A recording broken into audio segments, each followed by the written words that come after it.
Dan yang dulu tidak bisa berjalan sama sekali, jadi lumpuh total betul, sekarang sudah bisa berjalan nih, ya. Nanti mungkin kapan-kapan saya tunjukkan videonya. Jadi benar-benar bisa berjalan dengan sangat baik sekarang ini. Tetapi salah satu bentuk ikhtiarnya adalah memang menggunakan secretum stem cell ataupun menggunakan exosome ataupun menggunakan stem cell.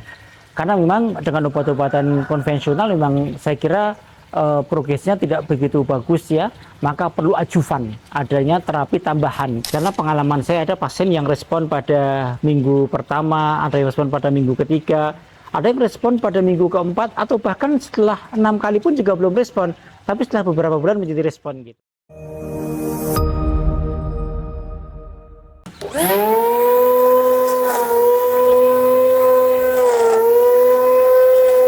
Dok, permisi dok, mengganggu waktunya sebentar nih.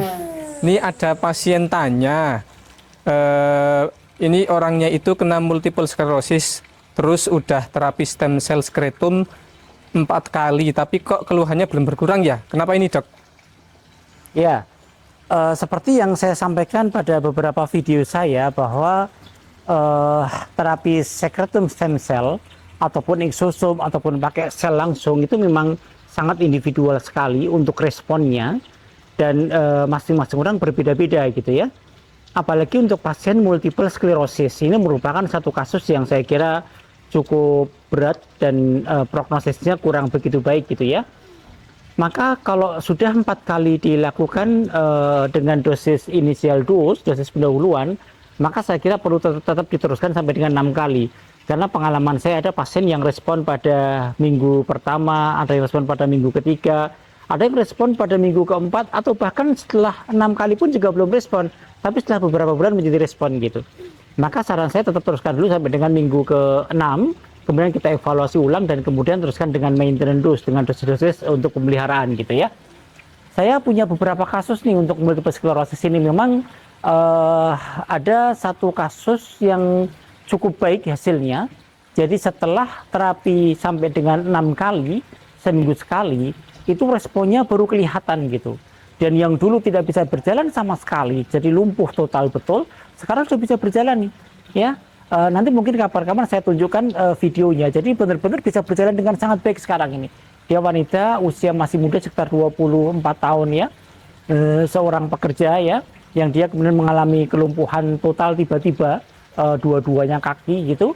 Kemudian setelah kami lakukan terapi menggunakan secretum stem cell, lumayan membaik hasilnya. Tetapi ada juga yang tidak membaik nih, sampai dengan beberapa kali tidak membaik juga ada gitu. Artinya memang ini harus ada sebuah penelitian yang valid betul tentang ini gitu ya.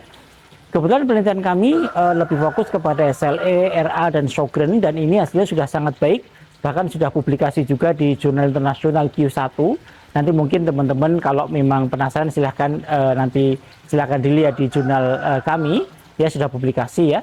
Artinya kalau sudah dilakukan penelitian ini memang ada yang baik, ada yang tidak, tetapi secara hitung-hitungan analisa statistik dia hasilnya baik gitu. Ini yang paling penting. Jadi tidak 100% pasti baik, tidak gitu ya.